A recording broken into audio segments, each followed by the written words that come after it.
आता बातम्या पाहूयात विस्ताराने। मर्यादा पुरुषोत्तम प्रभू श्रीराम प्रगटले, सूर्य तिलकाने तेजोयमान झाले गर्भगृह। प्रभू श्रीरामांचा आज सूर्य किरणाने अभिषेक करण्यात आला। अयोध्येमधील श्रीराम मंदिरामध्ये सूर्य किरणांचा अभिषेक राम लल्लाच्या मूर्तीवर करण्यात आला। प्रभू श्रीराम प्रगटले आणि सूर्य तिलकाने संपूर्ण गर्भगृह हे तेजोयमान झाले।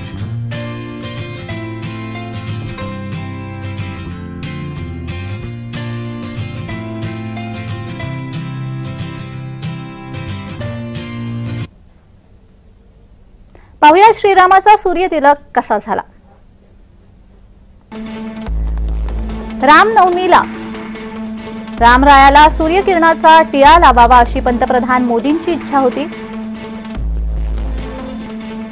श्रीरामाचा जन्म चैत्र शुक्ल नवमीला मध्यान्ही अर्थात दुपारी 12 वाजता होतो। दुपारी पूर्ण क्षमतेने प्रकट झालेल्या सूर्याच्या किरणांना श्रीरामाच्या मूर्तीपर्यंत पोहोचवण्यासाठी विशेष प्रयत्न करण्यात आले। मंदिराच्या गवाक्षातून मध्यान्हीचं सूर्यकिरण गाभाऱ्यामध्ये येत राम लल्लाचं तेज वाढवलं गेलं।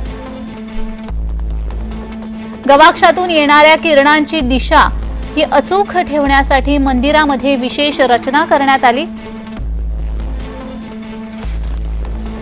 परावर्तक आरसे आणि भिंग सूर्यकिरण राम लल्लाच्या कपाळावरील रत्नजडित तिलकापर्यंत नेण्यात आले।